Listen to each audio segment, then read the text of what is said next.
விதைகள் இயக்கம் இது மண்ணிற்கு மக்களுக்குமான விதைகளின் குரல். இன்றைக்கு தாவேகாவினுடைய மாநில செயற்குழு கூட்டம் பனையூரில் இருக்கக்கூடிய அவர்களுடைய தலைமையகத்தில் நடிகர் விஜய் அவர்களுடைய தலைமையில இன்றைக்கு கூட்டம் நடைபெற்றது. அதுல தமிழ்நாடு முழுவதும் இருக்கக்கூடிய மாநில செயற்குழு உறுப்பினர்கள், மாவட்ட செயலாளர்கள் உட்பட சிறப்பு விருந்தினர்கள் அப்படின்னு சொல்லிட்டு கிட்டத்தட்ட ஒரு 1200 பேர் அந்த நிகழ்வுல வந்து கலந்துகிட்டாங்க. அதுல தாவேகா கட்சியினுடைய முக்கிய நிர்வாகிகள் ஒவ்வொருவருமே ஆளுக்கு ஒரு தீர்மானத்தை எழுந்து நின்று படிச்சாங்க. அதுல நடிகர் விஜய் அவர்கள், தாவேகாவினுடைய தலைவர் விஜய் அவர்கள் இரண்டாவது தீர்மானத்தை வாசிச்சாரு. அந்த இரண்டாவது தீர்மானம் என்பது மிக முக்கியமான தீர்மானம்.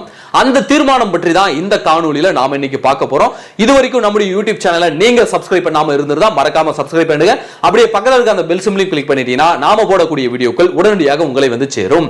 அந்த இரண்டாவது தீர்மானம் என்ன அப்படின்னாக்க, பாஜக எங்களுடைய கொள்கை எதிரி, அதனுடன் ஒருபோதும் மறைமுக கூட்டணியும் கிடையாது, நேர்முக கூட்டணியும் கிடையாது, ஒருபோதும் அவர்களுடன் நாங்கள் சமரசம் செய்து கொள்ள மாட்டோம் அப்படின்னு சொல்லி இருக்கிறாரு. அது மட்டும் இல்லாமல் அறிஞர் அண்ணா, தந்தை பெரியார் அவர்களை எங்களுடைய கொள்கை தலைவராக நாங்கள் ஏற்றுக்கொண்டிருக்கிறோம், அவர்களை சிறுமைப்படுத்தி இங்கே அரசியல் செய்து விடலாம்னு பாஜக நினைக்குது, அதை ஒருபோதும் நாங்கள் விட்டு கொடுக்க மாட்டோம், அவர்களை விட்டு கொடுக்க மாட்டோம், அந்த நிலைக்கு அவர்களை நாங்கள் ஒருபோதும் விட மாட்டோம் அப்படின்னு சொல்லி இருக்கிறாரு. பாஜக தேசம் முழுவதும் மதவாத பிளவுவாத அரசியலை முன்னெடுக்குகிறது, அதை நாங்கள் வன்மையாக கண்டிக்கிறோம் அப்படின்னு சொன்னதோடு மட்டுமல்லாமல், சுயநல அரசியலுக்காக பாஜகவுடன் கூட்டணி வைப்பதற்கு நாங்கள் என்ன திமுக அதிமுகவா அப்படின்னு கேள்வி கேட்டிருக்கிறாரு. எங்கள் தலைமையில் தான் தமிழ்நாட்டில் கூட்டணி அமையும், எங்கள் தலைமையில் தான் நாங்கள் தேர்தலை சந்திப்போம் அப்படின்னு விஜய் அவர்கள் வந்து பேசியிருக்காரு. எந்த சூழலிலும் பிஜேபியுடன் சமரசம் கிடையாது, இது இறுதி உறுதி அப்படின்னு சொல்லிட்டு அந்த இரண்டாவது தீர்மானத்தில் அவர் பேசியிருக்கிறாரு. இது வந்து முழுக்க முழுக்க விஜய் அவர்கள் தனித்து போட்டியிடக்கூடிய மனநிலைக்கு வந்து விட்டார் என்பதை காட்டுகிறது. அது மட்டுமல்லாமல் பரந்தூர் விஷயத்துல அவர் ரொம்ப ஸ்ட்ராங்கா இருக்கிறார்ன்றது இன்றைய பேச்சில் வந்து தெரிந்து விட்டது. ஏனென்றால் அவர் வந்து முதலாக போராட்ட களம் அப்படின்னாக்க அவர் போனது பரந்தூர் தான். அதனால அது மிகவும் நெருக்கமாக, மனதுக்கு நெருக்கமாக பாதித்திருக்க வாய்ப்பு இருக்கிறது. அங்க இருக்கக்கூடிய மக்களை வந்து நேரடியாக போய் சந்திச்சிருக்காரு. அதனால விவசாயிகளின் பக்கம் தான் நாங்கள் நிற்போம், அவர்கள் கூட தான் நாங்கள் நிற்போம், கார்ப்பரேட் நிறுவனங்களுக்கோ பன்னாட்டு நிறுவனங்களுக்கோ அரசு பக்கமோ நாங்கள் நிற்க மாட்டோம், அவர்கள் பக்கம் நின்றுதான் நாங்கள் களமாட போகிறோம், பரந்தூர் விமான நிலையத்தை ஒருபோதும் அமைக்க நாங்கள் விட மாட்டோம். அங்க 1505 குடும்பங்கள் இருக்கிறதா சொல்றாங்க, அதுனா சாதாரண மக்களா? எல்லாரும் விவசாய குடி தானே. அங்க இருக்கக்கூடிய நீர்நிலையை நீங்க அழிக்க கூடாது, அங்க இருக்கக்கூடிய விவசாய சூழலியல் மண்டலங்களை நீங்க அழிக்க கூடாது, நீங்க அதை அழிச்சீங்கன்னா சென்னை சுடுகாடா ஆயிடும், இதுல நாங்க உறுதியா இருக்கோம், பரந்தூர் விமான நிலையத்தை நாங்க வரவிட மாட்டோம். ஒருவேளை நாங்க அங்க பரந்தூர் விமான நிலையத்தை அமைப்போம் அப்படின்னு தமிழ்நாடு அரசு உறுதியா நினைச்சுனாக்க, இங்க இருக்கக்கூடிய விவசாயிகள் அத்தனை பேரையும் திரட்டி கொண்டு வந்து தலைமைச் செயலகத்தை முற்றுகையிட்டு போராடுவதற்கு கூட நான் தயங்க மாட்டேன் அப்படின்னு இன்னைக்கு பட்டார்னு போட்டு உடைச்சிருக்கிறாரு. பரந்தூர் விஷயத்துல அவர் வந்து ஸ்ட்ராங்கா நிக்கிறாருன்றது இதுல தெளிவாக தெரிகிறது. இப்ப நடிகர் விஜய் அவர்களுடைய இந்த நிலைப்பாடு யாருக்கு குஷியை ஏற்படுத்தி இருக்குதுன்னாக்க, திமுகவினுடைய கூட்டணி கட்சிகளுக்கு குஷியை ஏற்படுத்தி இருக்கிறது. ஏனென்றால் அதிமுக பாஜகவுடன் கூட்டணி அமைத்து தன்னுடைய கூட்டணியை கதவு வந்து திமுக கூட்டணி கட்சிகளுக்காக காத்து இருந்த தன்னுடைய கூட்டணி கதவை வந்து மூடிடுச்சு. உங்களெல்லாம் எதிர்பார்த்து இனிமே வேலைக்கு ஆகாது, நான் 2026 போய் நான் வேலை செய்ய வேண்டிய வேலை இருக்குது, நான் இப்ப வேலையை ஆரம்பிச்சாதான் சரியா இருக்கும், ஒன்னெல்லாம் எதிர்பார்த்துட்டு கடைசி 6 மாசம் 3 மாசம் ஒன்னெல்லாம் எதிர்பார்த்துட்டு இருக்க முடியாது சொல்லிட்டு ஆரம்பத்தில் கட் பண்ணிட்டு அவங்க வேலையை அவங்க பார்க்க ஆரம்பிச்சிட்டாங்க. இப்போ வருகின்ற 7ஆம் தேதி எடப்பாடி பழனிசாமி அவர்கள் கோயம்புத்தூர்ல தன்னுடைய நடைபயணத்தை வந்து மேற்கொள்ளவிருக்கிறார். தன்னுடைய முதல் நடைபயணத்தை மேற்கொள்ளவிருக்கிறார். நேரடியாக மக்களை சந்தித்து, நேரடியாக கட்சி தொண்டர்களை சந்தித்து கட்சியை கட்டி எழுப்பக்கூடிய வேலையை அவர் பார்த்துக்கிட்டு இருக்காரு. அப்போ அவர் வழியே அந்த பக்கம் போய்கிட்டு இருக்கு. இந்த பக்கம் விஜய் அவர்கள் வந்து அதிமுக கூட கூட்டணி சேர்வதற்கான பேச்சுவார்த்தைகள் எல்லாம் நடந்து கொண்டுதான் இருந்தது. ஆனால் எடப்பாடி பழனிசாமி அவர்கள் துணை முதல்வர் 80 எம்எல்ஏ இந்த சீட்டுக்கெல்லாம் ஒருபோதும் எடப்பாடி பழனிசாமி அவர்கள் ஒப்புக்கொள்ளாததால் இன்றைக்கு நடிகர் விஜய் அவர்கள் வந்து என்ன சொல்றாருனாக்க, நாங்க தனிச்சு நின்னுதான் ஆட்சி அமைக்க போறோம், எங்க தலைமையில் தான் கூட்டணி அப்படின்னு சொல்லியிருக்காரு. கிட்டத்தட்ட மக்கள் நல கூட்டணி 2016 எப்படி உருவானதோ அது போன்ற ஒரு கூட்டணி நிலைப்பாடை உருவாவதற்கான வேலை, உருவாவதற்கான சூழல் இப்போ நிலவிக்கிட்டு இருக்கு. அதிமுக வந்து பாஜகவுடன் கூட்டணி வைத்து தன்னுடைய கூட்டணி கதவை சாத்தன உடனே திமுகவில் இருக்கிற கூட்டணி கட்சிகள்லாம் வயிற்றுல புளிய கரைக்க ஆரம்பிச்சிருச்சு. ஆஹா, அவங்களை காட்டி தானே நம்ம பேரம் பேசி 1-2 சீட்டை எக்ஸ்ட்ரா கேட்டு வாங்கிட்டு இருந்தோம், இப்ப கூட்டணி கதவை அவங்களும் சாத்திட்டாங்க, எதுவுமே பேச முடியாதுன்னு சொல்லிட்டு இருதலை கொல்லி எறும்பாக தவிச்சுக்கிட்டு இருந்தாங்க. அப்படி தவிச்சுக்கிட்டு இருக்கும் போது நாங்க கூட்டணி அதிக சீட்டு கேட்போம் அப்படி இப்படின்னு பேசிக்கிட்டு இருந்தாங்க. அப்ப திருமாவை தட்டி வைப்பதற்காக இந்த பக்கம் பாட்டாளி மக்கள் கட்சி ராமதாஸ் கிட்ட பேச்சுவார்த்தை நடத்தினது திமுக, மறைமுக பேச்சுவார்த்தை. ஆனா திருமாவுக்கு தெரியற மாதிரியான ஒரு பேச்சுவார்த்தையை நடத்துறது சிபிஎம் சண்முகம் வந்து அடிக்கடி வாயை விட்டுக்கிட்டே இருந்தாரு. எங்களுக்கு வந்து இத்தனை இடம் வேணும், தேர்தலில் கொடுத்த மாதிரியான சீட்டுகள் எல்லாம் வாங்கிட்டு நாங்க போயிட மாட்டோம் அப்படி சொல்லிட்டு சிபிஎம் சார்ந்த சண்முகம் அவர்கள் அவர் ஒரு பக்கம் போர்க்குடியை தூக்கிட்டு நின்னாரு. இப்படி போர்க்குடி தூக்கிட்டு நின்ன கூட்டணி கட்சிகளை நீங்க இருந்தா இருங்க இல்லனா போங்கன்ற நிலைமைக்கு ஒரு கட்டத்துல திமுக வந்து வந்துருச்சு. இந்த சூழல்ல இப்போ நடிகர் விஜய் அவர்கள் நாங்கள் தனித்து நின்று போட்டின உடனே இந்த திமுக கூட்டணி கட்சி எல்லாம் குஷி ஆயிடுச்சு. பாத்தியா எங்களுக்கு இன்னொரு ஆப்ஷன் இருக்குது, அந்த நீ ஏதாவது பண்ண 2016 எப்படி உன்னை கவுத்துட்டனோ அதே மாதிரி நேரா போய் விஜய்கிட்ட போய் கூட்டணி வச்சிருவோம். அப்படி விஜய்கிட்ட போய் கூட்டணி வச்சா வா நிலைமை அவ்வளவுதான். ஏன்னா இதுவரைக்கும் தமிழ்நாடு அரசியல் வரலாற்றுல கூட்டணி இல்லாமல் ஒருபோதும் திமுக போட்டியிட்டதே கிடையாது.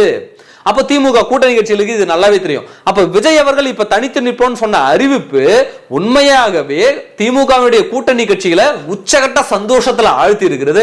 அப்பா நமக்கு ஒரு ஆப்ஷன் கிடைச்சிருச்சு, இனிமே அவரை காட்டியே நம்ம எக்ஸ்ட்ரா சீட்டை வாங்கிக்கலான்ற சந்தோஷத்துல இவங்க வந்துட்டாங்க. அப்போ இந்த பக்கம் திமுக கூட்டணி அது உடையாதுன்னு நான் பல முறை சொல்லிட்டு இருக்கேன். திமுக கூட்டணி உடையாது, உடைவதற்கான காரணம் இல்ல அப்படின்னு சொல்லிட்டு இப்ப வேற நடிகர் விஜய் வேற தனித்து உடனே இவங்க கூட்டணி எக்ஸ்ட்ரா 2-3 சீட்டை கேட்டுவாங்க. அவங்களும் திமுக விட்டு கொடுக்க நிலைமைக்கு தான் வந்தாகணும், வேற வழி கிடையாது. அப்ப கொடுத்துட்டாங்கனாக்க இந்த கூட்டணி ஸ்ட்ராங்கா தான் இருக்கும். இந்த பக்கம் அதிமுக பக்கம் பாத்தீங்கன்னாக்க இப்போதைக்கு பாஜக தான் இருக்குது. தேமுதிகவும் இருதலை கொல்லி எறும்பாக தவிச்சுக்கிட்டு இருக்கு. இந்த பக்கம் போலாமா அந்த பக்கம் போலாமா, எந்த பக்கம் சீட்டு கிடைக்கும் அந்த பக்கம் சீட்டு கிடைக்கும் அவர்களும் தவிச்சுக்கிட்டு இருக்காங்க. ஆனால் இயல்பான கூட்டணினா அவர்களுக்கு அதிமுக கூட்டணி தான் இயல்பான கூட்டணி. கடைசி நேரத்தில் தேமுதிக வந்து நாங்க கூட்டணியில வரோம் அப்படின்னு சொல்றது வந்து ஒருபோதும் பயனளிக்காது. ஆரம்பத்திலே இணைந்து செயல்பட்டால் தான் தொண்டர்கள் வந்து வேலை செய்ய ஆரம்பிப்பாங்க. எனவே தேமுதிக என்ன மாதிரியான நிலைப்பாடுல இருக்கு அப்படின்னு தெரியல. ஒருவேளை தேமுதிக விஜய் அவர்கள் கட்சியின் தலைமை கூட்டணி அங்க போய் சேர்ந்து அவர்கள் தலைமையில ஏற்றுக்கிட்டாங்கனாக்க இத்தனை வருஷம் அவங்க கட்சி நடத்தினதுக்கே புண்ணியம் இல்லாம போயிடும். ஏன்னா நடிகர் விஜயகாந்த் அவர்கள் எப்பேற்பட்ட ஒரு நடிகராக இருந்து எப்பேற்பட்ட ஒரு தலைவராக பரிணமித்தார், தமிழ்நாட்டினுடைய எதிர்கட்சி தலைவராக இருந்தார். அப்பேற்பட்ட இடத்துல இருந்து நீங்க விஜய் தலைமையை போய் ஏத்துக்கிட்டீங்கன்னாக்க பெரிய கேள்விக்குள்ளாயிடும், கேலி கூத்தாயிடும். அதே மாதிரி பாமகவும், ஏன்னா பாமக வந்து தன்னுடைய முதல்வர் வேட்பாளராக அண்ணன் அன்புமணி அவர்களை நிறுத்தி தமிழ்நாடு முழுவதும் பிரச்சாரம் பண்ண ஒரு இயக்கம். நாங்க தான் முதல்வர் சொன்ன இயக்கம், நாங்க தான் நாடு ஆள போறோம் அப்படின்னு சொன்ன இயக்கம். அவங்களும் நடிகர் விஜய் அவர்கள் தலைமையை ஏற்றுக்கொண்டு உள்ள போனாங்கனாக்க ஒருபோதும் அவர்கள் வந்து மின்னுவது என்பது சந்தேகத்துமான கேள்விக்குள்ளான இடம் தான். அப்ப இந்த பக்கம் திமுக கூட்டணிக்கு போற வாய்ப்பு கிடையாது. இப்போ பாமகவில் வேற கூட்டணி சண்டைகள் வேற நடந்துகிட்டு இருக்கு, அப்பாவுக்கும் தந்தைக்கு சண்டைகள் வேற நடந்துட்டு இருக்கு. அப்ப தேமுதிகவுக்கும் பாமகவுக்கும் இந்த விஜய் பக்கம் போனாங்க அப்படின்னாக்க அவங்களுக்கு வந்து அவங்களுடைய பெருமையோ அல்லது அவங்க இத்தனை ஆண்டு காலம் உழைத்த உழைப்போ வந்து ஒரு மாதிரியான ஒரு செயல் தான். அது எப்படி சொல்றதுன்னு தெரியல, அது எப்படி போய் நிக்கும்னு தெரியல. எனவே அவர்கள் அதிமுக கூட்டணி பக்கம் தான் நிற்பாங்கன்றது மட்டும் தெரியுது. அப்போ யாரு கூட்டணியை உடைப்பா அப்படின்னு பாத்தீங்கன்னா இந்த பக்கம் கம்யூனிஸ்ட் கட்சி என்னைக்குமே நாங்க வந்து தமிழ்நாட்டை கட்டி ஆள போகிறோம் அப்படிலாம் சொன்ன கட்சி கிடையாது. விசிகாவும் அப்படிதான், நாங்கள் ஆள போறோம் ஆனால் அதற்கான காலம் கனியவில்லைன்னு சொல்லிட்டு இருக்காங்க அவங்க. அப்ப இவங்க 2 பேரும் உடைச்சிக்கிட்டு போக வாய்ப்பு இருக்கு. அப்படி போகல அப்படின்னா கூட எக்ஸ்ட்ரா சீட்டை வாங்கிக்கிட்டு இவர்கள் திமுக கூட்டணியிலே இருப்பதற்கான வாய்ப்புகளும் அதிகமாக இருக்கிறது. விஜயை காட்டி தான் அதையும் வாங்க போறாங்க. அப்ப விஜயினுடைய தலைமை ஏற்று யார் வருவாங்கன்னு பாத்தீங்கன்னாக்க வருவதற்கு மிக மிக கஷ்டம். விஜய் தலைமையை ஏற்றலாம், ஆனால் சீமான் அவர்கள் ஒருபோதும் திராவிட கட்சிகளோட கூட்டணி கிடையாதுன்னு அவர் சொல்லிட்டாரு. இந்த பக்கம் விஜய்க்கும் அவருக்கும் ஏற்கனவே முட்டிக்கிட்டு இருக்கு. ஒருவேளை சமாதானமாகி இவங்க 2 பேர் வச்சாலும் வைக்கலாமே தவிர மற்றபடி வேறு யாரும் விஜயை நம்பி வருவதற்கான வாய்ப்பு இல்லை. ஏன்னா விஜய் அவர்கள் தங்களுடைய வாக்கு வங்கியை இதுவரைக்கும் நிரூபித்தது கிடையாது. ஆனால் அதிமுக திமுக ஆட்சிக்கு வருவதற்கான வாய்ப்புகள் இருக்கு. அப்போ ஆட்சிக்கு வருவதற்கான வாய்ப்புகள், எம்எல்ஏ ஆவதற்கான அத்தனை சாத்தியங்களும் இருக்கக்கூடிய இடத்துல ஒரு கட்சி இருக்குமா? வெற்றி என்பது சந்தேகம் என்ற கூடிய இடத்துல கூட்டணி கட்சிகள் இருக்குமா? அப்படிப்பட்ட சூழல்ல ஒருபோதும் தாவாகாவுடன் விசிகாவோ கம்யூனிஸ்ட் கட்சியோ ஒருபோதும் கூட்டணி வைக்காது. ஏன்னா 2016 அவர்கள் ஒரு மக்கள் நல கூட்டணியை உருவாக்கி விஜயகாந்த் அவர்களை முதல் வேட்பாளராக நிறுத்தி அவர்களுக்கு ஒரு கசப்பான அனுபவம் இருக்கு. அப்ப இது போன்ற சூழல்ல அவர்கள் விஜயின் பக்கம் வருவதற்கு வாய்ப்பு இல்லை. ஆனால் சீமான் அவர்கள் போவதற்கு வேண்டாம் வாய்ப்பு இருக்கிறது. அப்ப நடிகர் விஜய் அவர்கள் தனித்து நின்றுதான் போட்டியிட்டு வேண்டிய ஒரு சூழல் இப்பொழுது நிலவுகிறது. ஒருவேளை அண்ணன் சீமான் அவர்கள் விஜயோடு கூட்டணி வைத்தால் கூட முதல்வர் வேட்பாளர் யார் என்பதில் 2 பேருக்கும் சண்டை வரும். எனவே சீமான் அண்ணன் அவர்கள் வந்து ஒருபோதும் இதுல வந்து சமரசம் செய்து கொள்ள மாட்டார் அப்படின்னு நான் நினைக்கிறேன். ஏன்னா அவருடைய தனிப்பட்ட குணங்களை நான் பார்த்த வரைக்கும் சீமான் அவர்கள் ஒருபோதும் அந்த முதல்வர் வேட்பாளர் வந்து விஜய்க்கு விட்டு கொடுத்துருவாரு அப்படின்ற ரீதியில நான் ஒருபோதும் பார்க்க மாட்டேன். சீமான் அவர்கள் தனித்து சண்டை செய்வார் என்பதில் எந்த விதமான சந்தேகம் முடியாது. விஜய் அவர்களும் தனித்து தான் சண்டை செய்ய போகிறார். விஜய் அவர்களோடு கூட்டணி வைப்பதற்கு எந்த கட்சியும் இப்போதைக்கு தயாராக இல்லை. விஜயை வைத்து பேரம் பேசுவதற்கு வேண்டுமானால் திமுக கூட்டணி கட்சிகள் இப்போ வந்து தயாராக இருக்கு. கிளியரான ஒரு வியூல கிளியரான ஒரு வியூ பாயிண்ட்ல அவங்களுக்கு இப்ப கிடைச்சிருச்சு. அவங்க தான் இப்ப உச்சகட்ட சந்தோஷத்துல இருக்காங்க. சரி, அப்ப விஜய் அவர்களுக்கு கிடைக்கக்கூடிய அந்த வாக்குன்னு இருக்குல்ல, அது யாருடைய வாக்கு? யாருடைய வாக்கு வங்கி அவர் பிரிக்க போறாரு அப்படின்னாக்க, முதல் வாக்கு யாருடையதுனாக்க கிறிஸ்டியன்ஸ் வாக்கு. கிறிஸ்டியன்ஸ் வாக்கு வந்து தமிழ்நாட்டில் கணக்கிட முடியாத அளவிற்கு இருக்குது. ஏன்னாக்க கிறிஸ்டியன்ஸ் வாக்கு வங்கியில என்ன ஒரு மிகப்பெரிய பிரச்சனை இருக்குது அப்படின்னாக்க, மதம் மாறிய கிறிஸ்துவர்கள் இருக்காங்கல்ல, இன்றைக்கு தமிழ்நாடு முழுவதும் ஒரு 10 வருடத்துக்கு ஒரு 15 வருஷத்துக்கு முன்னாடி தான் பாத்தீங்கன்னாக்க ஒரு 5 ஊருக்கு சேர்ந்தாவால ஒரு சர்ச் இருக்கும்.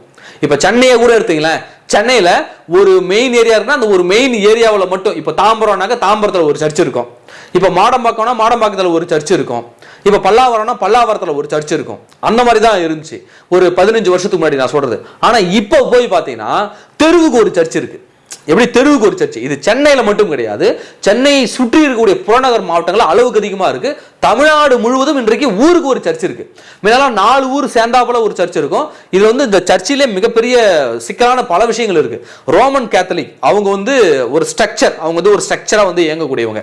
உலகம் முழுவதும் அவங்க போப்பாண்டவர் கீழ் கட்டுப்பாட்டுல இயங்கக்கூடியவங்க. அவங்களுக்கு ஒரு ஸ்ட்ரக்சர் இருக்கு. அவங்க தான் அதிக அளவில் இருக்காங்க. அவங்களுக்கு கீழே பாத்தீங்கன்னாக்கா ஆர்காடு லூத்ரான், சிஎஸ்ஐ அப்படின்னு சொல்லிட்டு இந்த மாதிரி நிறைய புதிய புதிய பெயர்கள் குட்டி குட்டி சர்ச்சஸ்லாம் நிறைய இருக்குது. அது போல ஜீசஸ் கால்ஸ் நம்ம பால் தினகரனா அவரு நினைக்கிறேன், அப்புறம் மோகன் சி லாசரஸ், இவங்க தலைமையில தனித்தனியாக சர்ச்சஸ் வச்சு நடத்துறாங்க. இப்படிப்பட்ட சர்ச்சஸ் ஒவ்வொரு ஊர்லயும் புதுசாக உருவாக்கப்பட்டு இருக்கிறது. அந்த சர்ச்சுங்கள்ல புதிதாக மதம் மாறுறாங்க இல்லைங்களா, அப்படி மதம் மாறக்கூடியவர்கள் தங்களுடைய பெயர்களை தான் மாத்திக்கிறாங்களே தவிர சர்டிபிகேட்ல அவங்களுடைய மதத்தை மாற்றுவது கிடையாது.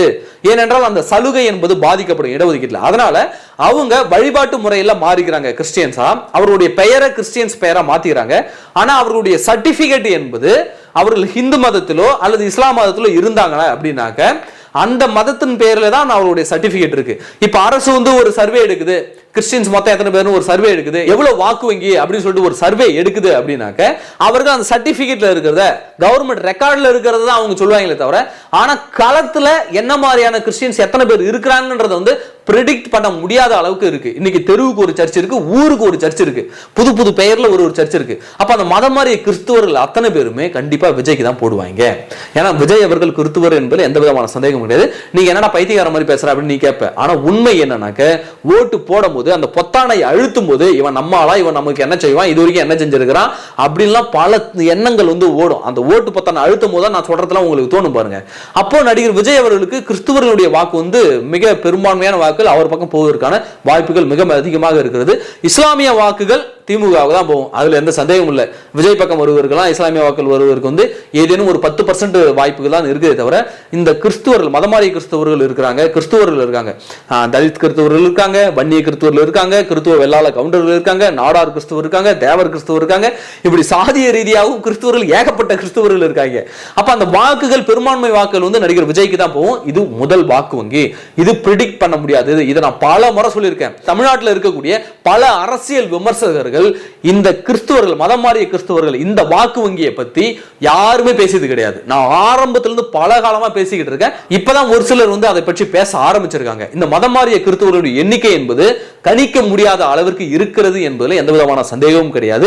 நிச்சயமாக அந்த பெரும்பான்மை வாக்குகள் விஜய்க்கு தான் போகும். சரி, இது முதல் வாக்கு வங்கி. இரண்டாவது, அண்ணன் சீமான் அவர்களுடைய வாக்கு வங்கியை பெரும்பான்மையாக பிரிப்பார். ஏன்னா அதிக அளவிலான இளைஞர் பட்டாளம், அதாவது சின்ன சின்ன இளைஞர்கள் பட்டாளம் அதிக அளவில் இருந்தது வந்து நாம் தமிழர் கட்சியில் தான். நடிகர் விஜய் அவர்கள் கட்சியை ஆரம்பித்த பிறகு அதனுடைய பெரும் சரிவு ஏற்படுவதற்கான வாய்ப்பு இருக்கு. வரக்கூடிய தேர்தலில் அதனுடைய வாக்கு சதவீதத்தில் அதனுடைய உண்மைத்தன்மை என்ன அப்படின்றது தெரிஞ்சிடும். மூன்றாவது, பிசிகாவினுடைய வாக்கு வங்கியை பிரிப்பாரு. ஏன்னாக்க இங்க விக்கிரவாண்டியில நடந்த அந்த மாநாட்டில் அம்பேத்கர் பெயரை சொல்லும் போதெல்லாம் அந்த கரகோஷமும் அந்த விசில் சத்தமும் அப்படியே விண்ணை கிழிச்சுக்கிட்டு பறந்தது. அந்த அளவிற்கு தலித் சமூகத்தை சார்ந்தவர்கள் அந்த மாநாட்டில் அதிக அளவு கலந்திருக்கிறாங்க அப்படின்றத மிக எளிமையாக நம்மளால பார்க்க முடியும். அது மட்டும் இல்லாமல் தலித் சமூகத்துல அதிக அளவுல நடிகர் விஜய் அவர்களுடைய ரசிகர் வந்து ஏகப்பட்ட பேர் இருக்கிறாங்க அப்படின்றதும் தெரியும். அதனால அவர்களுடைய வாக்கு ஓரளவுக்கு பிரிவதற்கான வாய்ப்பு இருக்கு. அடுத்ததா பாமகவுடைய வாக்கு வங்கி.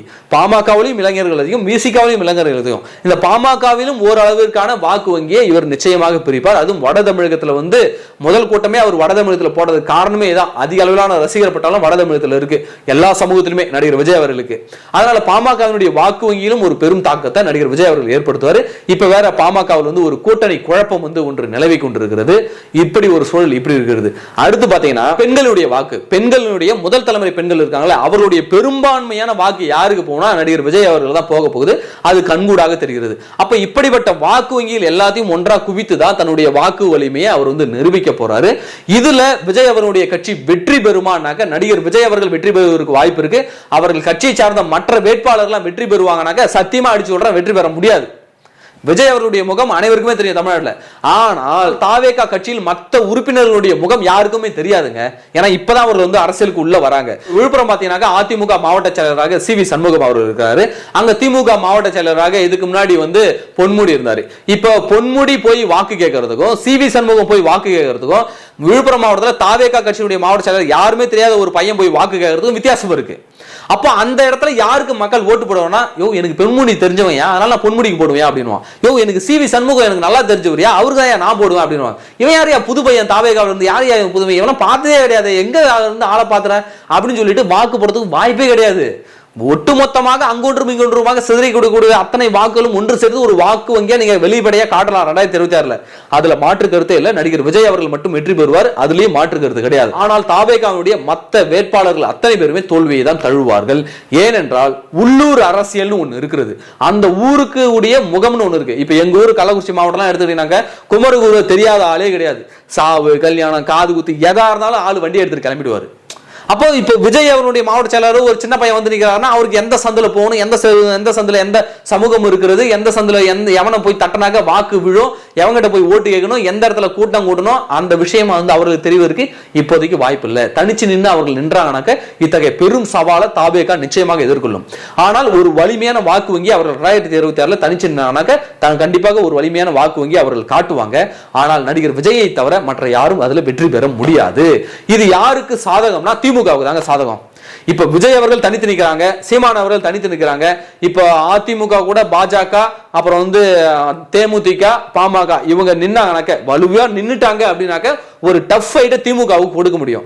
அப்படி டஃப் ஃபைட் குடிக்காத பட்சத்துல இன்னைக்கு பாஜக வந்து பேசிட்டு இருக்குல்ல முதல் வேட்பாளர் நாங்க தான் தேர்ந்தெடுப்போம், முதல்வர் வேட்பாளர் வந்து அதிமுக வந்து யாராவது ஒருவர் ஆவாரு, பாஜகவுடைய கூட்டணி ஆட்சி தான் அப்படின்னு இவங்க பேசுறாங்கல்ல. இதே மாதிரி பேசிட்டு தெரிஞ்சாங்கனாக்க சத்தியமா அந்த கூட்டணி தோத்துரும். ஏன்னாக்க பாஜக அப்படின்னாலே தமிழக மக்கள் அப்படியே கண்ணை மூடிட்டு எதிரில தான் போய் குத்துவான். அதனால வாயை பொத்தனாப்பல இருக்கிறது பாஜகவினருக்கு நல்லது. நீங்க ஜெயிக்கணும் வெற்றி பெறணும் அப்படின்னு நினைச்சீங்கன்னாக்க வாயை மூடிட்டு அதிமுக தலைமைன்னு சொன்னா மட்டும் தான் ஓட்டு விழும். அதிமுகவை நீங்க முன்னாடி நிறுத்தினா மட்டும் தான் ஓட்டு விழும். அதை விட்டு அதிமுக பாஜக கூட்டணி ஆட்சி அமையும் அப்படின்னு நீங்க பேசிட்டு இருந்தீங்கன்னாக்க ஒரு பய ஓட்டு போட மாட்டான், அப்படியே மாத்தி குத்திட்டு போயிடுவான். அப்ப இப்படிப்பட்ட சூழல் நிலவனுச்சு தொடர்ந்துச்சுனாக்க திமுக கூட்டணி அமோக வெற்றி பெறும். இதுல எந்த சந்தேகமும் கிடையாது. அப்போ திமுகவை தான் நீங்க வீழ்த்தணும் அப்படின்னு நினைச்சீங்கன்னாக்க இந்த எதிரணியில் இருப்பவர்கள் அத்தனை பேருமே ஒன்று கூடி திமுகவை எதிர்க்கணும். அப்படி எதிர்த்தால் மட்டும் தான் திமுகவை வீழ்த்த முடியும். இது கல யதார்த்தம். இதுல எந்த மாற்று கருத்தும் கிடையாது. இந்த பக்கம் அதிமுக வலுவான கூட்டணி அமைந்து அவர்கள் கருத்து வேறுபாடு இல்லாமல் எடப்பாடி பழனிசாமி அவர்கள் தான் முதல்வர், அதிமுக தலைமையில் தான் கூட்டணி அப்படின்னு சொன்னா மட்டும்தான் அதிமுக கூட்டணி வெற்றி பெறுவதற்கான வாய்ப்பு இருக்கே தவிர கூட்டணி வேட்பாளர் அப்புறமா அறிவிப்போம், முதலமைச்சர் வேட்பாளர் அப்புறமா அறிவிப்போம், இந்த மாதிரி மழுப்புற பேச்செல்லாம் பேசுறதுன்னா தமிழக மக்கள் நம்ப மாட்டாங்க. ஓட்ட தீர்வு திமுக குத்திரி போயிடுவாங்க.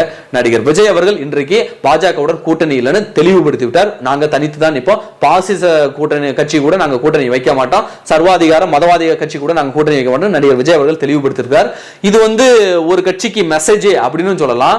இன்னொன்று இவர் அறிவிப்பால் திமுக கூட்டணி கட்சியெல்லாம் குஜாலா இருக்கிறாங்க அப்படின்னு நாம சொல்லலாம். பொறுத்திருந்து பார்ப்போம், களம் மாறும். எலெக்ஷனுக்கு 6 மாசத்துக்கு முன்னாடி இன்னும் ஒரு 3 மாசத்துல எல்லா விஷயமும் தெரிஞ்சிருங்க. யார் எந்த இடத்துல கூட்டணி இருக்கிறாங்க அப்படின்னு சொல்லி இன்னும் 3 மாசத்துல தெரிஞ்சிடும். அப்ப பாருங்க, அப்பதான் அரசியல் களம் இன்னும் சூடு பிடிக்கும். நன்றி.